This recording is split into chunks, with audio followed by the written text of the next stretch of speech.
Hello, everyone. It's UnSpun, Joseph Atwill and Jan Irvin, and we have a special guest today, Elizabeth. Elizabeth, would you like to introduce yourself, please? Yeah, hi. Thank you so much for inviting me to join you tonight, Joe and Jan. I've been doing research assistance with Jan in Woodstock, which is where I am. So I'm kind of the local, I don't know if expert's the right word, but kind of the hub of interest here, and been helping out Jan locally. So I'm glad to be here and hope I can be of assistance tonight. And I'm sure you can. You are the eyes on the ground of what I think will be an interesting series of connections between what happened in '69, the so-called Woodstock music festival, which was, of course, simply a planned debauch of the culture of the baby boomer. And Jan, I know you visited Elizabeth recently in Woodstock. And so do you want to sort of bring us up to date as to what you guys have been doing in terms of your research there? Well, there's a lot to it here. And I don't know, Joe, if you can get in the camera more, that would help. But we researched a lot on Joseph Campbell, and of course, going through the local library and archives, visiting some of the infamous locations out there. But well, I guess we should probably just dive right in and start going through it, because there is a lot to go through here. One thing that we discovered when we were in Woodstock was that Joseph Campbell was at the Maverick Center there in Woodstock doing research there for several years. And then he goes on to work with the Stanford Research Institute, helping to create Changing Images of Man. He was apparently also at the Bohemian Grove.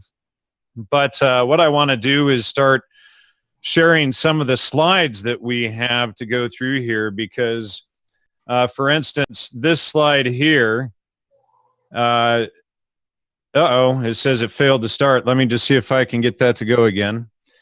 All right, so this slide right here, this is book Changing Images of Man. This is the original 1974 version. And you can see down here it says, prepared by the following staff and consultants of the Center for the Study of Social Policy. And the first name here is Joseph Campbell.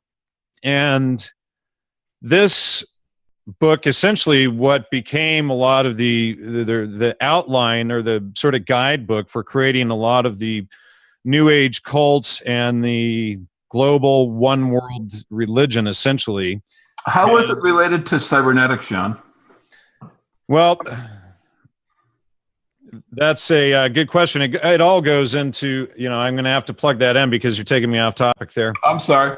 Obviously, Gregory Bateson helped with that, with I.A. Richards, the Tavistock Institute. They were all behind that. But what I wanted to do tonight was focus on Woodstock and how Joseph Campbell and this stuff sort of plays into that stuff that came about later on.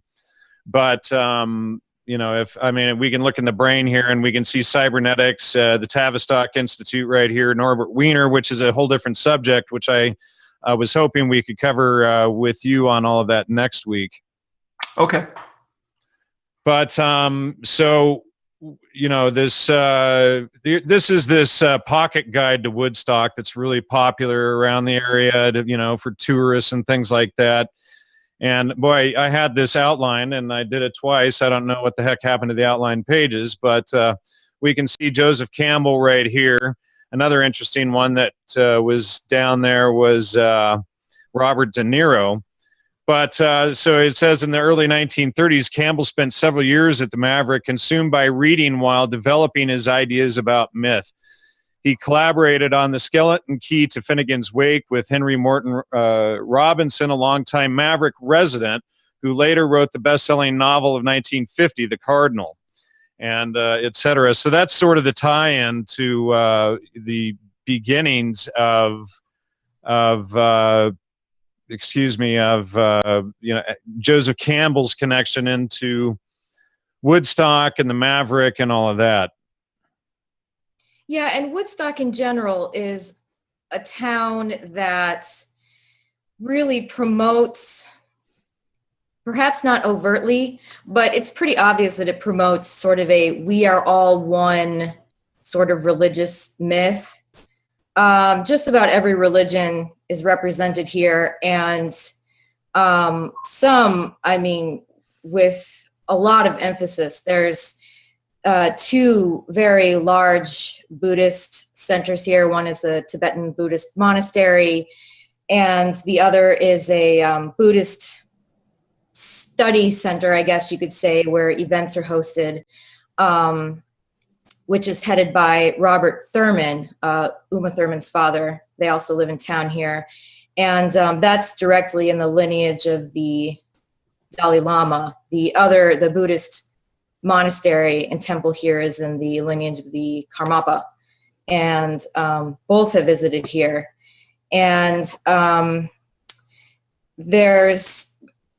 Woodstock basically is a town where everyone is kind of, they might have a religion maybe that they claim is their maybe main religion, but it's a huge melting pot. I mean, you could say, I think tie-dye is a very apt metaphor for the townspeople of Woodstock. I mean, it's just an absolute swirl of every background, every color, to the point where things are almost indistinguishable isn't the right word, but to the point where there's no more lines delineating what's Christian and what's Buddhist and what's Jewish. There's religious bookstores in town that sell everything. Anything goes. A Christian book will be right next to an Aleister Crowley book. It's one-stop shopping for every religion. So the whole town really is the power of myth.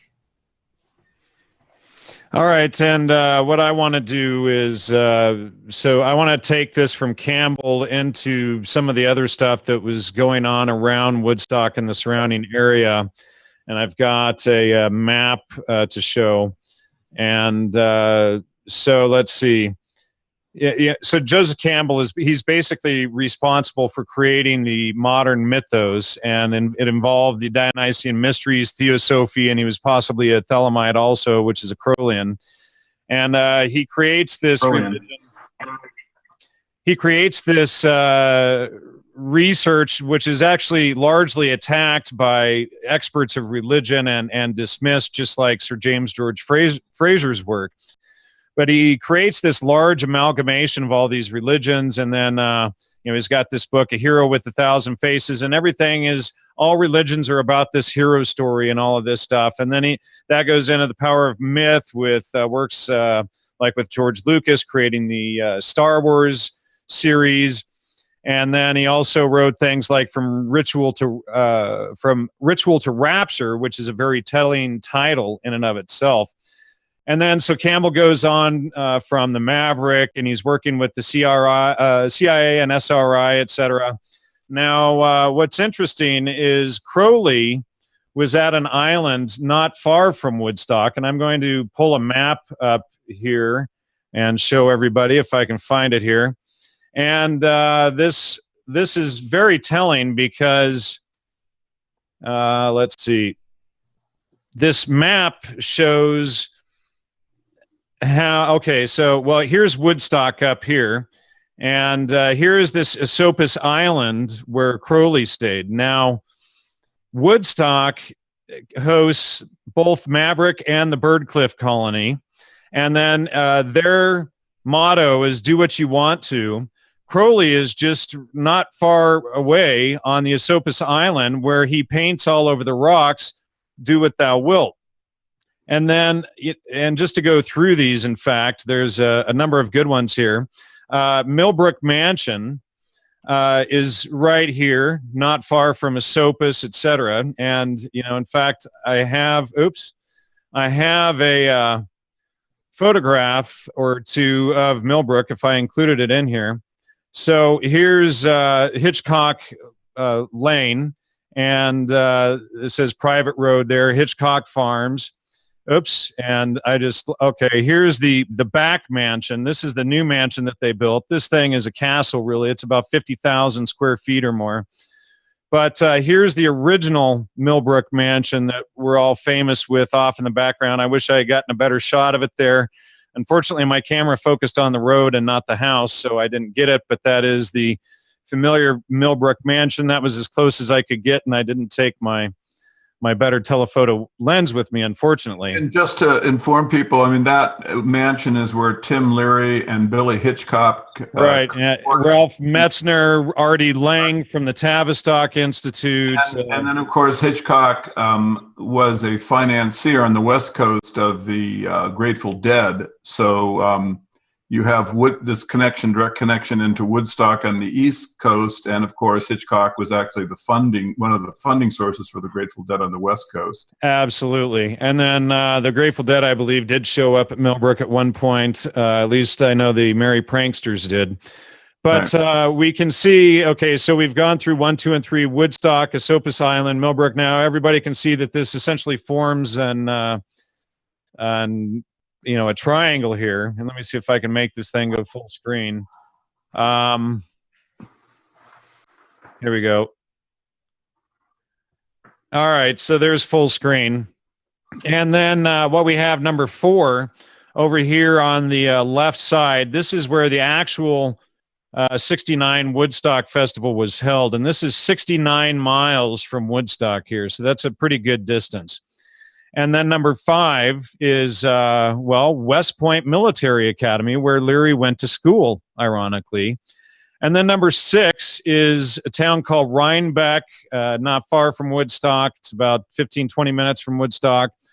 And this is where a famous occultist, William Seabrook, he was also a writer for newspapers and stuff. This is where he lived. And the reason why he's important is because he basically assisted Crowley while he was on Esopus Island. Now, interestingly, one of the in all of the reports of the Esopus Island, we constantly hear about these farmers who had helped assist Crowley while he was on Esopus Island, and they would deliver him food, etc. And this is one of the islands right next, or one of the houses, this is one of the farmers' houses right next to the yacht club. And it's directly below, or a couple of 100 yards below and to the right is, let me see if I can find it here. Boy, they got mixed up. Sorry about that, folks. But, geez, where'd they go? Here it is.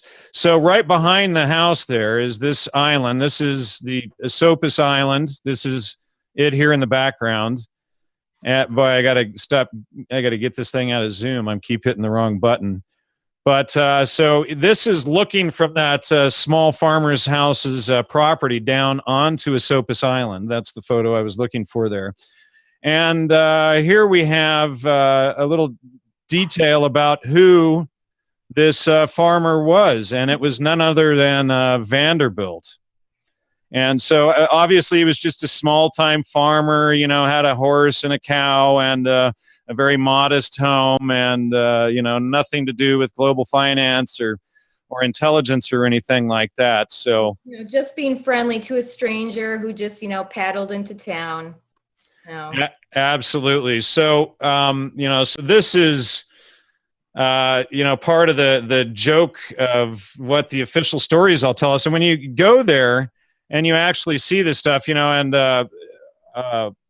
when you're there, you get it all in perspective, and you look up and you see, oh, they're the local farmers' homes. And I forgot, we showed this before when we did the show on Woodstock, but this is the Maverick Society or Colony, whatever. And then they also have the Bird Cliff Colony somewhere in there. Boy, folks, sorry these got all mixed up. But there's the Bird Cliff there in Woodstock as well. And so all of this stuff goes into what is it? It all feeds into the modern, the Woodstock movement, the modern music movement, and then eventually it all culminates into today's Burning Man festival. Mm-hmm. Right, and what would be advisable for anyone who wants to actually sort of see the connections between the Maverick colony and the Woodstock Festival, there are a series of photographs at the Maverick colony's website. I'm not sure it's a website or just a historical perspective that's on the internet, but you'll see the clothes that people would wear when they would come to the festivals, and they literally could have simply walked off of the Merry Pranksters bus. Absolutely. I mean, the garb is so clearly related to the idea of trying to create a breakdown of normal cultural perspectives. They're just trying to shock. They're trying to be outrageous. And it's for a purpose. It's part of the way they create suggestibility. You know, you break down the existing culture. Elizabeth was talking about how all of the religions in Woodstock now are basically blurred. And that's just the place where mysticism is the easiest to use to control the population. That's why they shattered both the family and the historical religion, Christianity, in the 60s, is to lead to this modern human that has no background, no history, no ethnicity.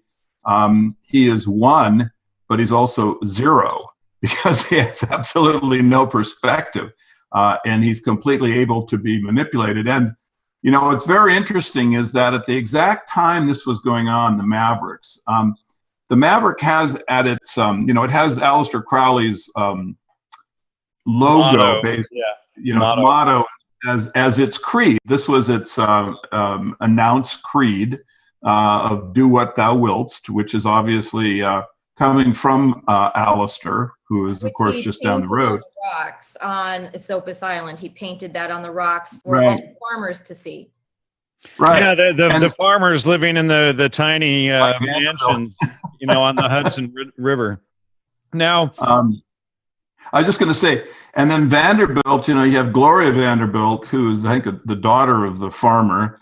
Then her son is Alistair Cooper, who is the CNN newscaster currently. But I just wanted to just do one quick aside here, because at the exact moment that the Maverick is going on, and remember that the Maverick has as its physical logo this giant wooden structure showing a horse emerging from the ground.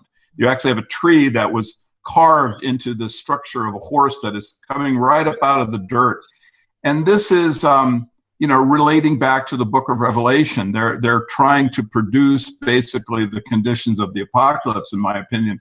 And the reason why I'm so sure of this is that at the exact time this was going on the East Coast, on the West Coast, there was an organization called Uplifting Satan that Frank Bon and Walt Disney and Haldeman, Richard Nixon's henchman's father, had started. It was in Santa Monica Canyon and referred to itself as the Uplifters, or Uplifting Satan. So you can see that. And then you have Frank Bon with the Wizard of Oz, and Walt Disney with all of the Freemason mythology and the Magic Kingdom. And I mean, folks, this is all just one system of creating mental fantasy. Remember the adage that mythology is the tool of the tyrant. And when you have the uplifting uplifting Lucifer crew on the West Coast, at the same time the Maverick is here with Do What Thou Wilt and Aleister Crowley, you can see, you know, that all of these things create a very dense and clear trajectory. Very logical, very interrelated, very easy to follow once you start getting the data. And you guys are be congratulated on exposing the history of Woodstock and showing how it relates back to the whole plan of intellectual debasement. Yes, and then, I'm sorry, just to add on real quickly to what Joe was saying, this idea of rising and, you said Satan Rising was the name of that organization. Lucifer Rising, yeah. We've got Yeah. Lucifer Rising, the Kenneth Anger film, and Anton LaVey, Right. I believe, wrote a book called Lucifer Rising. And then you've got Prometheus Rising, which is Robert Anton Wilson's book. And all of those things are interconnected. It's the same spirit that they're trying to raise. And we're going to go into that here in just a moment. We've got a whole section we want to go into. I do want to kind of stick to the outline a little bit here. There's a few more things on the map here that I want to go into. And we just, I think, covered number 6. And then number 7 down here toward the bottom near the X here is Stewart Air Force Base. And that's the Air Force Base that flew all of the agents and musicians over to Woodstock 69 and probably to Woodstock 94 as well. And then number 8 up here at the top is Saugerties. That's where the original 69 Woodstock Festival was going to be held. And then it was switched to Bethel, which means House of God. And that's a whole other topic that we could go into. But that's actually, I think, the House of God for Baal that the Bible says not to worship. And then down here, number 9, we have Cosm and Alex Gray's temple, which is right on the Hudson, right along all of this stuff.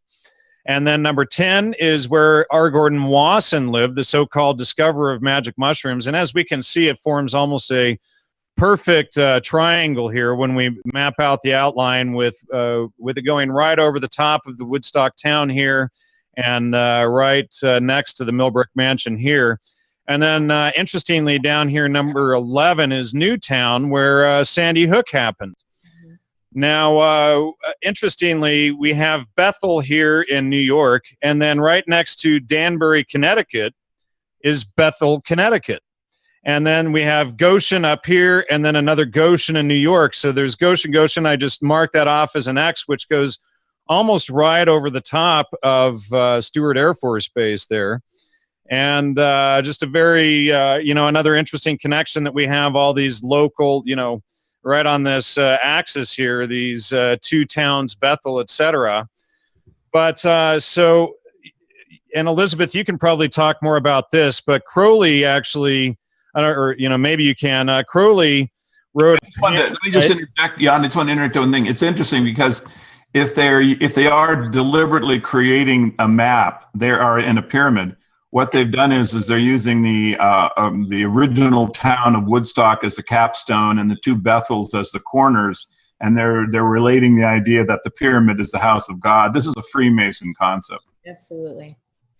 Right. Right in the middle on the island. Right. Or almost right in the middle. It's the eye of God, basically, and the way they've had it set up, yeah.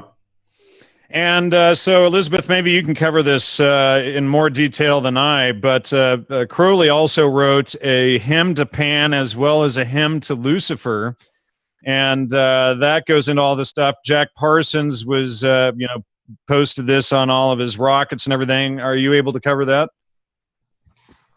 Yeah, well, Pan, that's a very interesting thing. The hymn to Pan, I don't have the whole hymn to sing to us this evening, but he wrote it in tandem with this event that he calls the Night of Pan. And I can read to you the description here. The Night of Pan is a mystical state that represents the stage of ego death in the process of spiritual attainment. Now, Pan they picked because he's playful and lecherous. He's the Greek god of nature and lust, the masculine generative power. Also very interesting, Pan's father is sometimes Hermes or Mercury and sometimes Dionysus. So now that's very interesting. And Pan, of course, is this goat figure. And of course, the goat is the Baphomet in the occult traditions, which Crowley outrightly uses and worships in his Gnostic Mass. And so we've also got the connection with Pan is connected to the piper, you know, that Pan's flutes, Pan's pipes. And so you've got the piper. Do you have that image of the Bethel? Yeah, Bethel Woods right there. So Bethel Woods being where the Woodstock Festival in '69 was held. And there you've got the Pied Piper leading the hippie children. Of course, the sign was not there at the time, but clearly they knew, they see this location as such. And then you've got all kinds of other Piper and Pan type things going on, you know, just off the top of my head. The Pink Floyd Piper at the Gates of Dawn. Right, yeah, exactly. And Pan, this Pan used as, you've got it used in all kinds of other words. So pandemonium and panic. And also, as Crowley clearly noted, because it's talked about with his Night of Pan, is that it also represents all. So, you know, all is an all-inclusive, and as in, you know, maybe the all-seeing, all-knowing. And there's also this movement going on where pandrogyny, the blending of the sexes. Well, and we even have all of these trans things that come in associated essentially to Pan and all of this stuff. But we have, you know, transgender, transcendentalism, you know, transmodernism, transpersonal psychology. All of these things go into the idea of Pan, which is also, and it even admits that it's an equivocation of all. So, yeah, panic, you know, and I looked that up, pandemon, pandemonium, it's pandemonium. That's actually how it's broken down in the dictionary, pandemon. And that makes sense, because if you've got multiple demons running around, you're definitely going to have a ruckus. And so what I did is I also mapped out all of these different goat themes, and we have, you know, Baphomet that I just showed on screen a minute ago, and the Binding of Isaac. We have Burning Man, where they had goat themes there a number of times. Capricorn, the constellation. And let me see, I think I have an image of that here someplace. I hope. I have two of these windows open, darn it. But anyway, I lost it. But here it is. So we have Capricorn and Aquarius right here, with Saturn ruling over the whole thing in the astrological symbolism. So this is the tie between the goat and the age of Aquarius, and their whole, you know, using the Saturn alien worship to bring this age in. And you know, so there's all of these different goat themes. We even have the crazy rulers of the world, and that goes into men who stare at goats, etc. You know, the movie, it's all, you know, they're even, you know, and I interviewed General Stubblebine back in 2013, but even that connects right into this stuff. And then we should probably get into, just for a minute, you know, and we should also mention the satyr, the Moroccan goat men, etc. And I interviewed Alan Piper several years ago on my show, who investigated all of this. And Alan Piper, if you can get the joke there now, with Pan, the flute player, the pipers. So I think that's an important tell right there. And then he's investigating Pan. And so these two episodes that I did with them, episodes 30 and 31, go into the Moroccan goat theme, and the goat of Hedron. And the goat of Hedron, why this is important is because the goat of Hedron eats plants, and then its meat and milk become the drug. And so the goat was actually a psychedelic substance, essentially. And so all of this plays into why Pan would become this symbol for all of this licentious behavior and partying and sex and all of this stuff.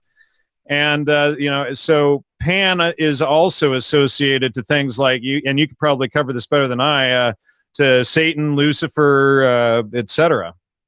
Yeah, and I mean, if you think about the milk coming out of the goats, well, that's the perfect blending of Capricorn and Aquarius, because Aquarius is this water bearer pouring this liquid down upon the earth.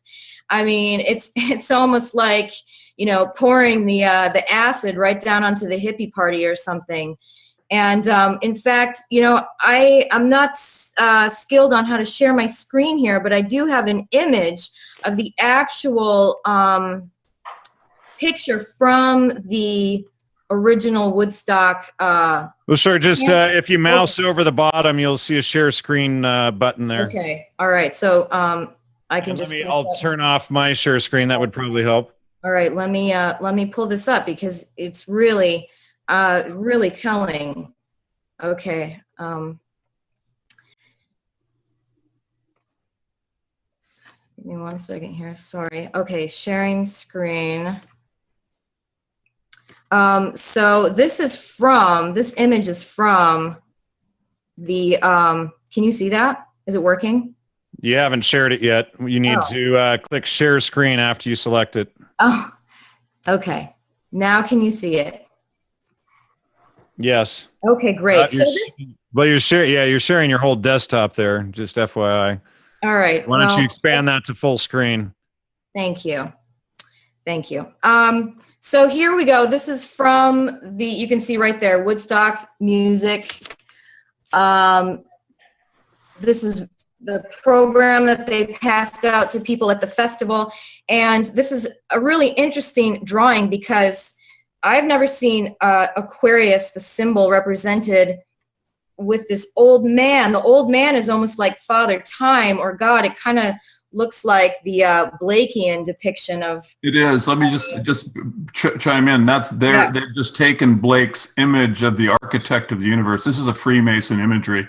This is as clear cut a showing of the Freemason basis for Woodstock as the posters that we showed on the show we did regarding the Grateful Dead, where they had the all-seeing eye and the two pillars on the Grateful Dead's poster and on the posters for the first acid test. So this just shows that the people who are putting this thing out are completely aware of the symbology of the overall plot. I mean, this isn't circumstance. They didn't pick Blake's image, just out of random. So this is what you're up against. You've got an organization. Oh, and then if you look, sorry to interrupt you too. If you look down closely at the water bearer's water jug there, it looks like a goat's head upside down there toward the. Absolutely. Yeah, it definitely is. It's actually could be Baphomet's horns. Yeah. So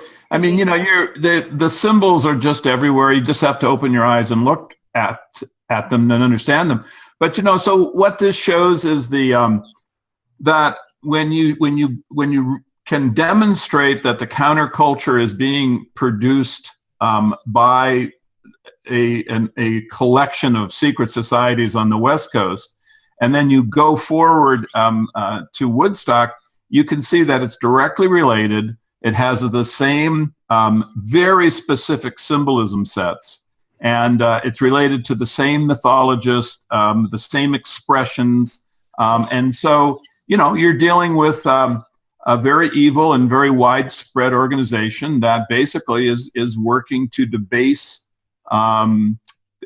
citizens and make them easy to control. Yeah, and just before we leave this image, I want to point out the word exposition. I find that fascinating. The Aquarian exposition. Right. That's like, first of all, it's like from exposing.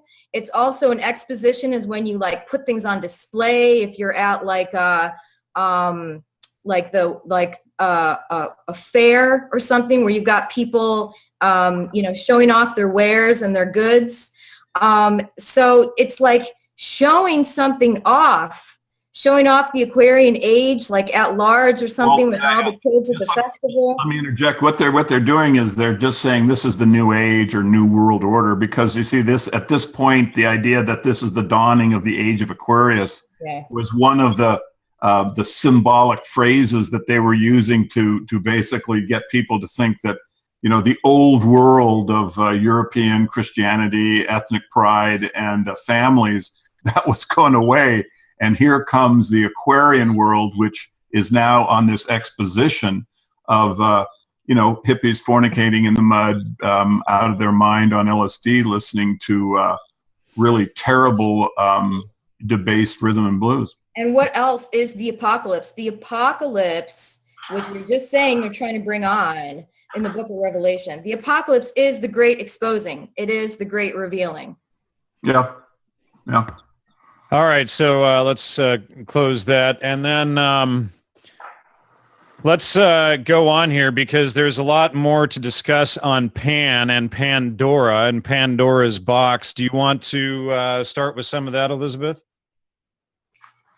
Yeah, well, very interesting how we kind of got to that. I mean, Pandora, okay, so the interesting thing about Pandora is that it actually connects with, again, we bring up Prometheus, and Prometheus and his brother, Epimetheus. Now, Prometheus, as you can see by the word pro, it means he's active. He's it's also related to the word forethought. Yeah, there you go. Exactly. And then he's got a brother, Epimetheus, who is afterthought. Afterthought. Now, Epimetheus is the stupid. He's considered the stupid, slow one, and Pandora or Prometheus is considered the fast one. Yep. Right.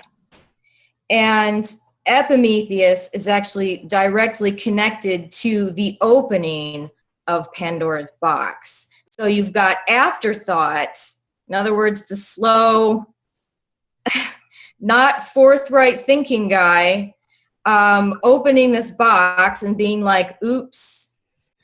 And Pandora, and of course, yeah, so we've got Pan in there again, Pandora.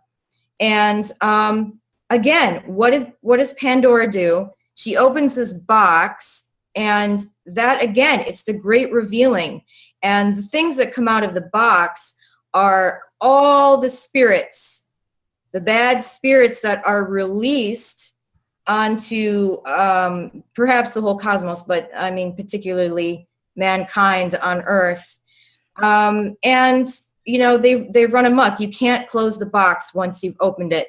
Now, personally, I think that is exactly what psychedelics has done to the human mind. Right, and Pandora's box is the mind. Let me interject here really quick, because Pandora's box, Elizabeth and I also discovered, ties directly to the Kaaba.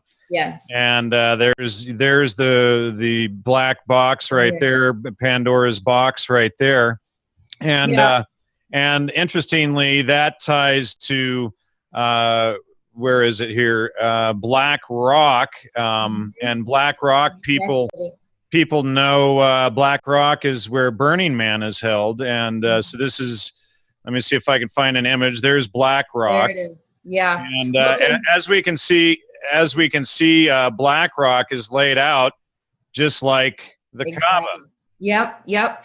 And also, there is another Black Rock, a cube, in the meditation room of the United Nations. Now, the United Nations, of course, is the organization that is peddling this one religion, one world organization of the planet.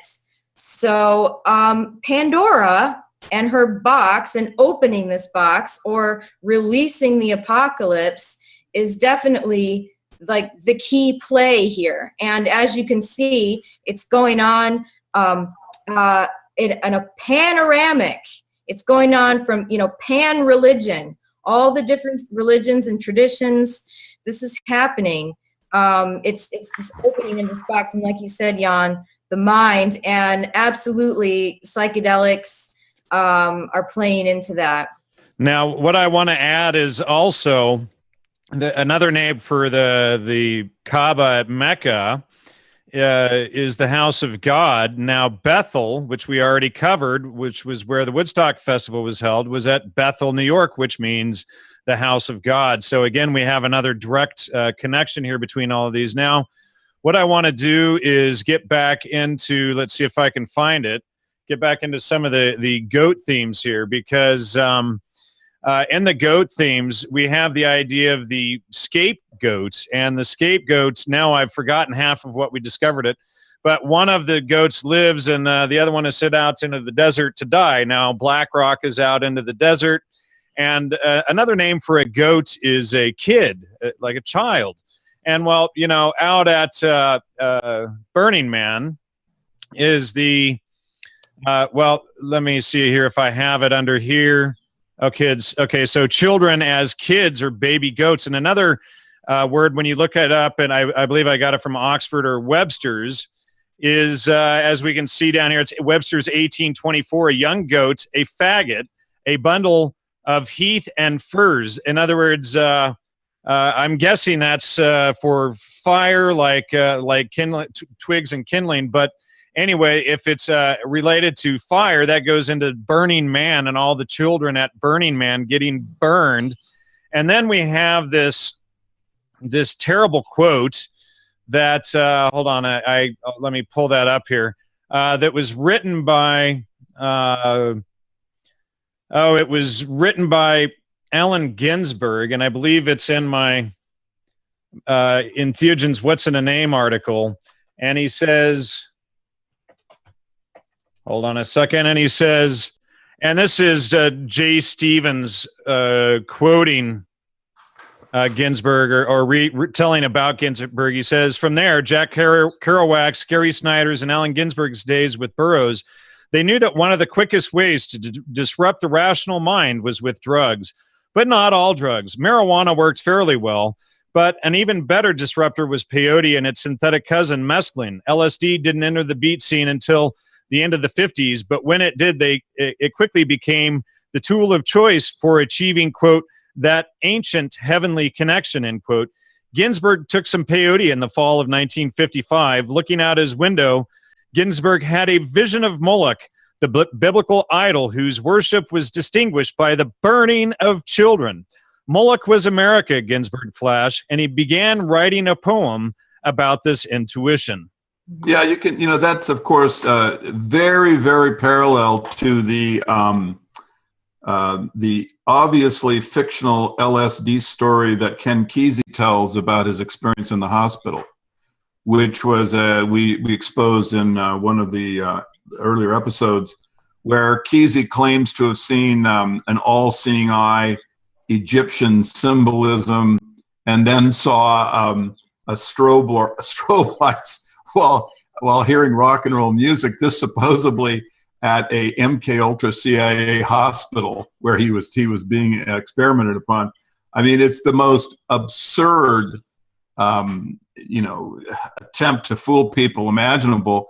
And so when Ginsberg claims to have taken the drug and seen Moloch, I mean, you know, folks, look, these people are sophists, and part of their argument is to have these experiences, which they then relate as truth, fooling the unwary because they have set themselves up as idols. They have set themselves up as authorities or as cultural directives, you know, rock idols, poets.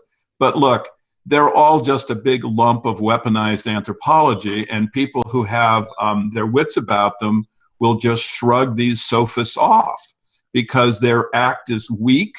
It's obvious they are simply all lying. And once they have been exposed, and once someone understands that, then that individual has the responsibility of going out into society and pointing out that we have been the victim of this weaponized anthropology and try to help the culture recover from it. Now there's some really cool stuff I want to go into here that will veer off directly from the goat pan theme. And, well, you know, we all like Christmas, so why not dive into Christmas time? Because in and the whole Christmas theme. Well, we see two here. Here's Father Christmas riding the Yule goat.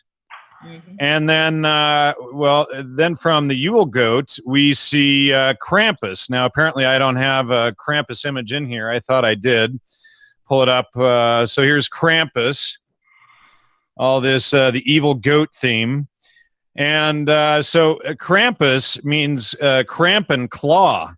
And what's interesting is that we have Santa Claus. So it appears that Santa Claus is actually an amalgamation of Saint Nicholas and Krampus for claw into Santa Claus. So they took the evil and the good one and they put it together. Now, Saint Nicholas, and there's different stories, but he becomes the saint of children. And I believe he was also the saint of thieves and outlaws or something like that as well.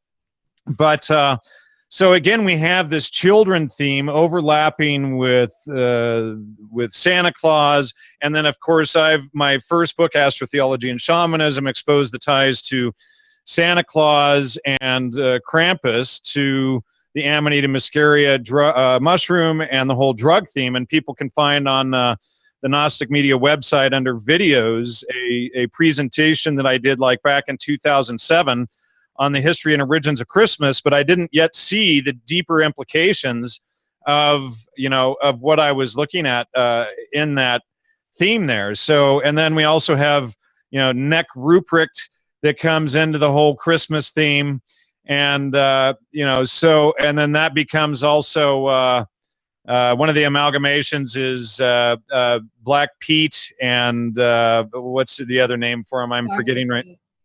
What is it? Zwarte Piet. Zwarte Piet, yeah, exactly. So, yeah. And then Krampus looks identical to Baphomet, but this is one of, these are Santa Claus's and Father Christmas's helpers. And so, we have the Yule goat, Zwarte Piet, Krampus, and Neck Ruprecht, all that fall under this whole theme, and, tying it all together. So what we should probably do from here, Elizabeth, for the last 15 minutes, and this is going to be some really good stuff, because from Pan, and we already covered, the Saturn alien stuff and Pandemonium, etc. But maybe a lot of people don't realize the connection to, say, Peter Pan and the Lost Boys and Never Neverland. So. And what I want to do is I'm just going to mention these are what are called temporary autonomous zones.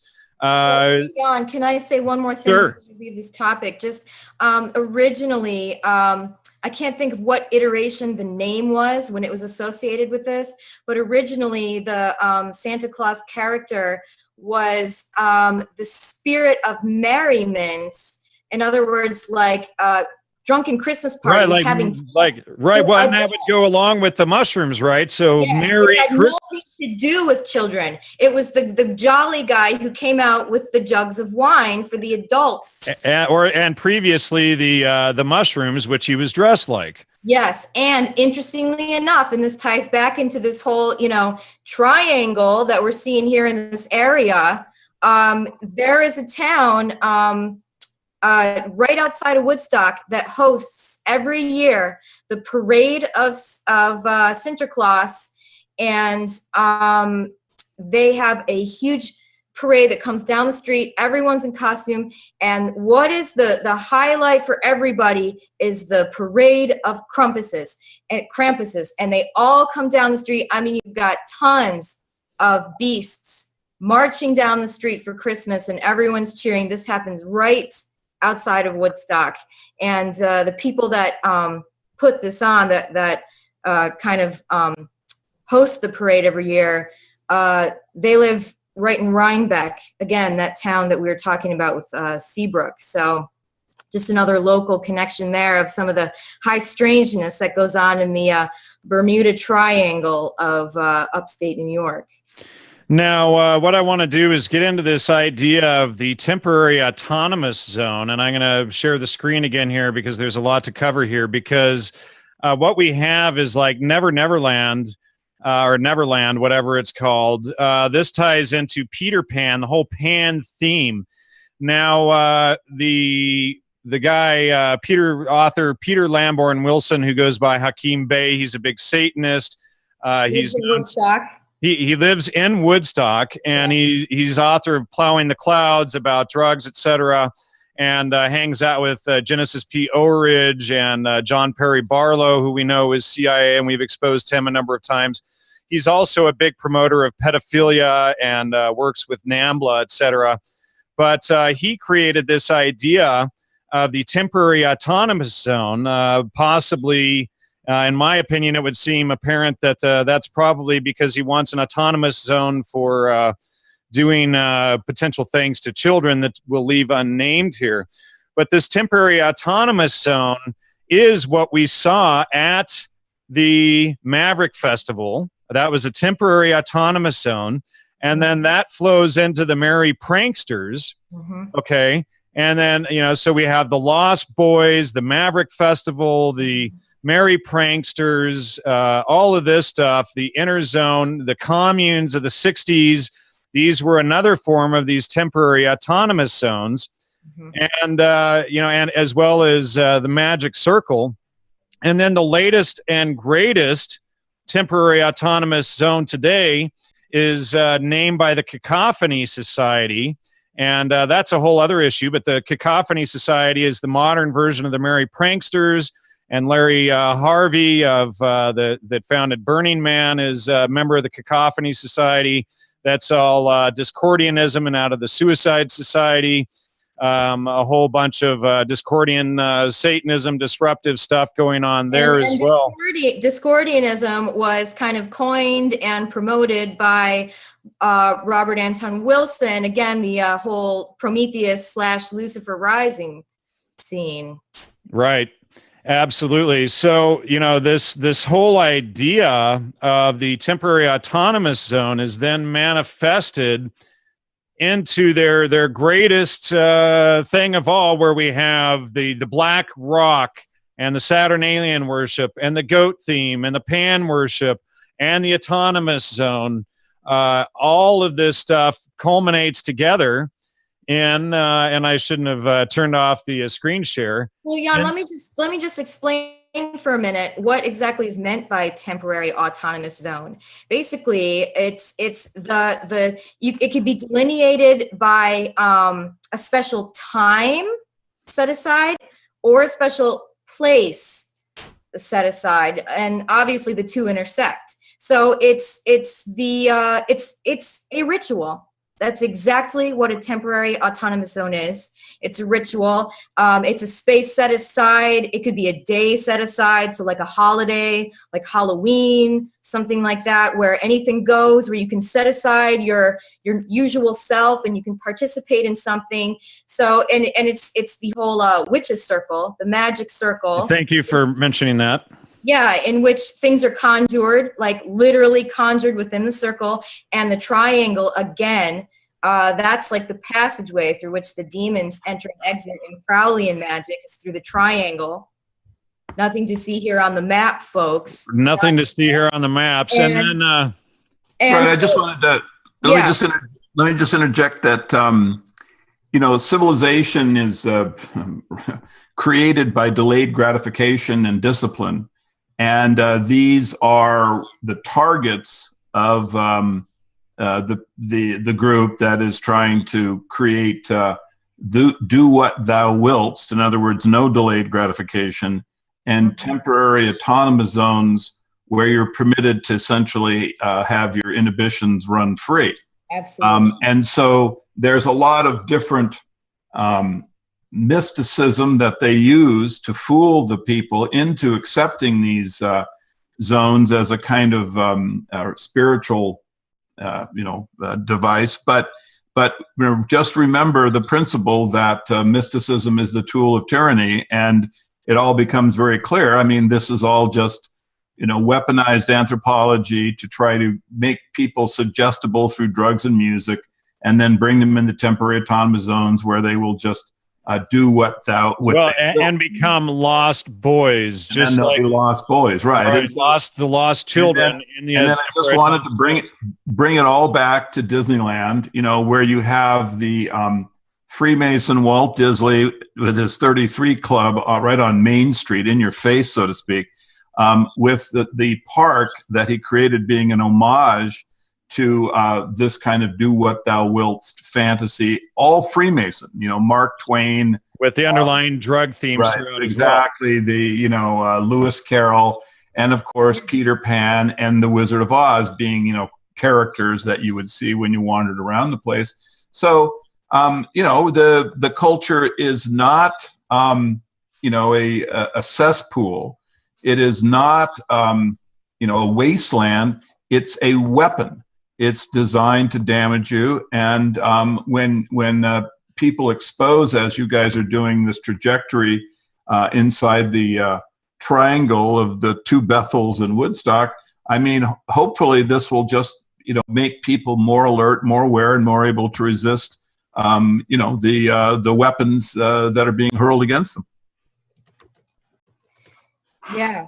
And also, this temporary autonomous zone, this is where these mass rituals are carried out. So, be aware when you're at a concert or a festival or, even a party or something, this is going on is, that's why they say that these, giant rock festivals or arena type music concerts are mass rituals. Is because you are in a temporary autonomous zone, and someone maybe not always, but someone may be a director of that whole scene. I mean, I think you shouldn't be there is the real message. It's just don't go to these things. They're designed to damage you, and in some cases, dramatically.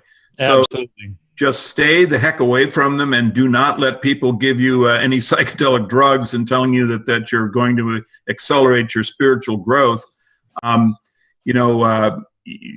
This is just, we're just constantly bombarded, from the so-called news into the fantasy, TV and Hollywood movies that we're given. And it's refreshing to see people actually decode the history of this trajectory, so that we can actually see, from the Maverick and Joseph Campbell all the way to Life magazine covering of the Woodstock Festival in glowing terms and presenting these people as role models. And of course, in between the two events, you have their article on Gordon Lawson promoting the beginning of the psychedelic movement, which we've now completely exposed as an as a CIA MK Ultra project, sub-project 58. Exactly. Now, anything that you want to add before we wrap up here, Elizabeth? Yeah, I'm trying to find it, but can I find it quickly? The actual, there is an actual alternate name for Burning Man. And it's Trip Zone number 4. Thank you, Trip Zone. And that's I mentioned that a bit ago, and that's one of the Cacophony Society. And but yeah, it was originally called Trip Zone number 4, and that is all in the brain here. I'll just show this very quickly. And also, ladies and gentlemen, we're just about done with the show. Please check out gnosticmedia.com, GNOSTIC media.com. Please make a donation while you're there. We can use all the support we can get. I have to fork out about $5,000 in taxes this week, and have a lot of exciting stuff on the table, a lot of research I want to get done. And I can't do it without your support, especially when the government's taking so much. And we can see right here, Black Rock with a serpent. Yeah. Obviously representing Satan, with a zone trip number 4 right there at the bottom. And then this is what the thing looks like at nighttime. It's a pentagram. And then we can see the circles of Mecca, etc., with the black rock in the center there. Yeah, and go to CaesarsMessiah.com and postslaviana.org. My books are Caesar's Messiah and Shakespeare's Secret Messiah. You'll learn about the foundations of our culture and some of the language that the oligarchs use to talk. And next week, hopefully, we're going to be exposing the origins of MK Ultra. It should be an exciting show, so please tune in. I think it will be, and thanks everyone for joining. I think we still have about 2 minutes left, huh? Well, I'm showing at 6 Let me- o'clock. Oh, maybe about we have a minute on mine here. I don't know. Do we have any time left? Go ahead, Elizabeth. Although time isn't different in well, different just to finish that thought, like, what's his name? Larry Harvey, that's the Burning Man guy. Yeah. He denies in an interview that they have any connection to this temporary autonomous zone thing, but he slips it in. He calls it, oh no, I think of it more as like an interzone. Now, interzone, interestingly enough, is actually a term that William S. Burroughs uses for the exact same idea. So whether that's a wink or a nudge. And Burroughs was MK Ultra and Greenwich Village with Ginsberg and Leary and Jack Kerouac, etc. So that's a great connection there.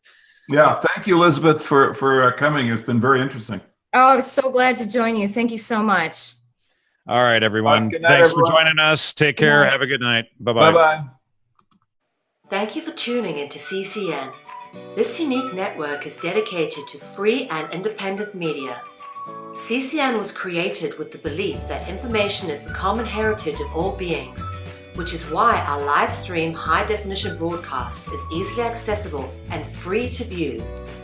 If we want to change the world, we must first change the media.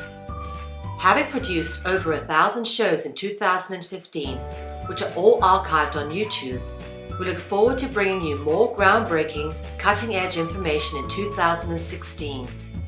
For more information on what is on, please check out our broadcast guide for weekly updates. CCN broadcasts in multiple languages and features some key voices of our challenging times who are all in pursuit of a free, fair, just, sustainable world. CCN belongs to you, the people, and it is up to you all to keep this network on the air. Please contribute to the Network Support Fund or visit the CCN shop. We thank you all for supporting free and independent media.